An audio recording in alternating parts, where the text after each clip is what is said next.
जब मैं स्कूल में था तब हमारे ग्रुप में कुछ 10 बच्चे थे, बट ये रेयरली होता था कि हम चीजें एक साथ करें। स्कूल में एक शुक्रवार के दिन मेरे फ्रेंड्स, मैं, पूजा, एकता और संदीप साथ में बैठे थे। हमारा फ्री लेक्चर था तो हम कुछ भी नहीं कर रहे थे, हम बस बातें कर रहे थे।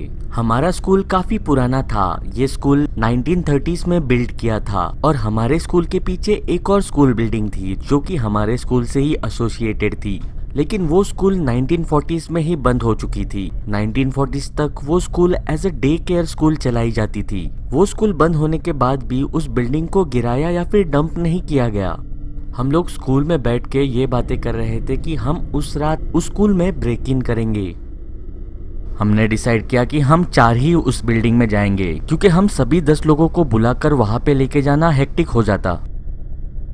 रात हो गई और हम स्कूल ग्राउंड पे पहुंचे। हम एक हिडन पाथ से वहां पे निकले थे। उस पुरानी स्कूल बिल्डिंग की तरफ जाने के लिए हमने झाड़ियों का रास्ता पकड़ा ताकि हम किसी सिक्योरिटी के नजर में ना आए। मैंने और संदीप ने पूजा और एकता को अपने कंधे पे बिठाकर उस साइड पार किया और फिर हम उस फेंस को क्लाइंब करके फेंस के उस पार पहुंचे। वो बिल्डिंग काफी बड़ी थी। हम कह नहीं सकते हैं कि हम पहले थे जो इस बिल्डिंग को एक्सप्लोर करने वाले थे। हमने उस बिल्डिंग की चारों दीवारें स्कैन की कि हमें कोई ओपनिंग पॉइंट मिल जाए जिससे हम अंदर जाए। उस बिल्डिंग पर मल्टीपल विंडोज थी। फाइनली हमें उस बिल्डिंग का फ्रंट डोर मिला, लेकिन वो बंद था और लॉक्ड भी। संदीप और मैंने मिलकर एक खिड़की की ग्लास तोड़ दी। फिर हमने लड़कियों को उस खिड़की से स्कूल के अंदर बूस्ट किया। फिर संदीप क्रॉल करते हुए उस खिड़की से स्कूल के अंदर घुसा और उसके बाद सबसे लास्ट में मैं। मुझे उस खिड़की से अंदर जाने के लिए थोड़ा समय लगा क्योंकि मैं साइज में थोड़ा सा बड़ा था। खिड़की से अंदर घुसने के बाद मैं उस अंधेरे भरे रूम में देखने लगा। शायद वो एक आर्केड रूम था, लेकिन ताजुब की बात ये थी कि मेरे दोस्त उस रूम के अंदर थे ही नहीं। मैंने बहुत बार संदीप का नाम चिल्लाया, लेकिन कोई भी रिस्पॉन्स नहीं आया। मैंने वो रूम लेफ्ट किया और मैं एक हॉलवे में पहुंचा।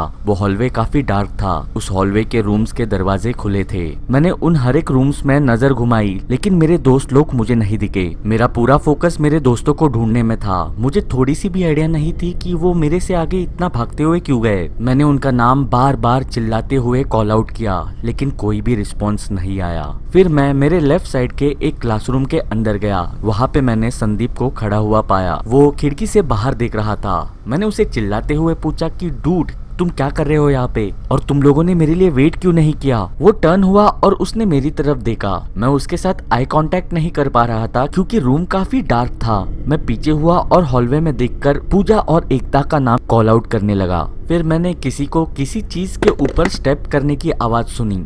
मैं उस मैसी हॉलवे में चलकर उस डायरेक्शन में गया जहाँ से मुझे वो आवाज आई थी। मैं सबसे लास्ट के लेफ्ट वाले क्लासरूम में गया और जैसे ही मैं अंदर गया वहाँ पे मेरे ऊपर कोई आया और चिल्लाने लग गया।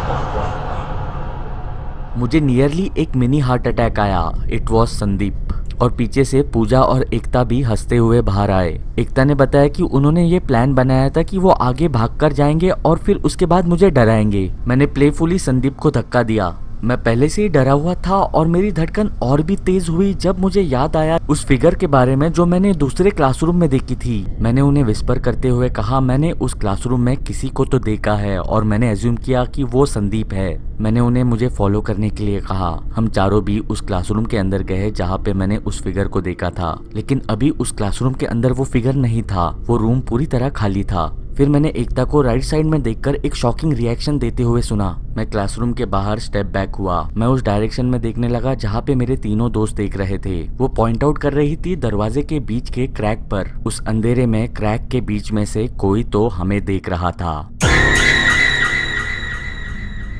दोनों लड़कियां चिल्लाने लगी। संदीप ने चिल्लाते हुए कहा कि हमें यहाँ से निकलना चाहिए। हम भागते हुए उसी रास्ते से उसी खिड़की में से बाहर निकले जहाँ से हम अंदर आए थे। मैं लास्ट था जो खिड़की से बाहर निकला। जब मैं क्रॉल कर उस खिड़की के बाहर जा रहा था तब मुझे ऐसा लग रहा था कि कोई पीछे से आएगा और मेरा पैर पकड़कर मुझे ड्रैग कर लेगा। वो एक काफी भयानक फीलिंग थी, लेकिन मैं बाहर निकला। हमने उस फेंस को हॉप किया और हम भागते हुए पूजा के घर पे गए। ये कोई सेंस नहीं बना रहा था। वो पूरी बिल्डिंग बंद थी। जिस विंडो को तोड़कर हम अंदर गए वही विंडो बस खुली थी। तो फिर वो इंसान या फिर मैं कह सकता हूँ वो फिगर स्कूल बिल्डिंग के अंदर कैसे आया, या फिर सही सवाल ये हो सकता है कि वो फिगर उस बिल्डिंग के अंदर क्या कर रहा था। हमने ये बात हमारे बाकी के फ्रेंड्स को बताई और रूमर्स क्विकली स्प्रेड हुए। मैं काफी श्योर हूँ कि इसके बाद और भी लोग उस बिल्डिंग के अंदर गए होंगे, लेकिन हम कभी भी उस बिल्डिंग के नजदीक से नहीं गए।